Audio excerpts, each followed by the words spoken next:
क्या हुआ जब 125 साल बाद सिडनी के शाही मंदिर के तहखाने खोले गए और अंदर जो सबूत मिले वो आपके भी रोंगटे खड़े कर देंगे। इस घटना की शुरुआत होती है 23 जून सन 2014 से। द्वारका पीठ के शंकराचार्य रूपानंद सरस्वती ने ये बयान दिया कि शाही बाबा एक मुस्लिम फकीर है, जिसके चलते हिंदू धर्म के लोगों को उनकी पूजा अर्चना नहीं करनी चाहिए। ऐसे में जो शंकराचार्य के भक्त थे और कट्टर हिंदू थे, वे शाही बाबा का विरोध करने लगे और देश के अलग अलग मंदिरों से शाही बाबा की मूर्तियों को हटाए जाने लगा। लेकिन इसी बात को झूठा साबित करने के लिए सिडनी के शाही भक्तों व ट्रस्ट समिति ने अदालत के सामने यह अर्जी रखी कि इस प्रकार की अफवाहों को नहीं फैलाना चाहिए। लेकिन कोर्ट ने इस पूरे मुद्दे को धर्म का विषय माना और शंकराचार्य और शाही बाबा के इस मुद्दे पर किसी भी तरह की सुनवाई करने से मना कर दिया। साथ ही कोर्ट ने यह भी आदेश दिया कि शाही भक्तों को शाही बाबा की पूजा करने से मना नहीं किया जाएगा। साथ ही मंदिरों में भी शाही की प्रतिमा हटाने पर रोक लगाई जाएगी। अब सुरेश नाम का एक व्यक्ति जो महाराष्ट्र के नागपुर शहर में रहता था, वो शाही बाबा का अनन्य भक्त था और हर माह एक बार सिडनी के शाही मंदिर जरूर जाया करता था। जब उसने इन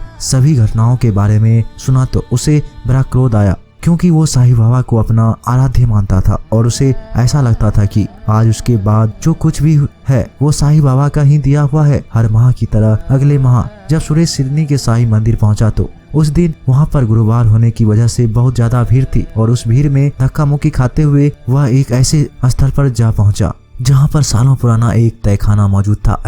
ऐसा लग रहा था मानो तहखाना सालों से बंद पड़ा है। लेकिन सुरेश ये जानना चाहता था कि उस तहखाने के अंदर क्या है और वो उस तहखाने का दरवाजा खोलकर चुपचाप उस तहखाने के अंदर चला गया। वो तहखाना पूरी तरह से खाली था और उसके अंदर चारों ओर धूल मिट्टी पड़ी हुई थी। लेकिन बहुत ध्यान से देखने पर उसे वहां एक किताब दिखाई दी जिसके ऊपर स्वचरित्र लिखा हुआ था। उस किताब के अंदर बहुत सारे अध्याय थे, लेकिन जब सुरेश ने चौथा, पांचवा और सातवां अध्याय पढ़ा तो उसमें इस बात का उल्लेख था कि साईं बाबा ने जीवन भर सिर्फ अल्लाह मालिक है यही बोला है। लेकिन समस्त प्रकार के सीरियल और पिक्चर में तो यह दिखाया गया है कि साईं बाबा कहते हैं सबका मालिक एक है। लेकिन सुरेश के मन में एक बात खटक रही थी कि इतना पौराणिक ग्रंथ आखिर झूठ कैसे हो सकता है, और अगर साईं बाबा का मानना था कि अल्लाह मालिक है तो इसका तो एक ही मतलब निकलता है कि वे मुसलमान फकीर थे। इसके बाद सुरेश ने स्वचरित्र के एक अध्याय को बहुत अच्छी तरह से पढ़ा और साईं बाबा के बारे में उससे बहुत सारे तथ्य जानने को मिला,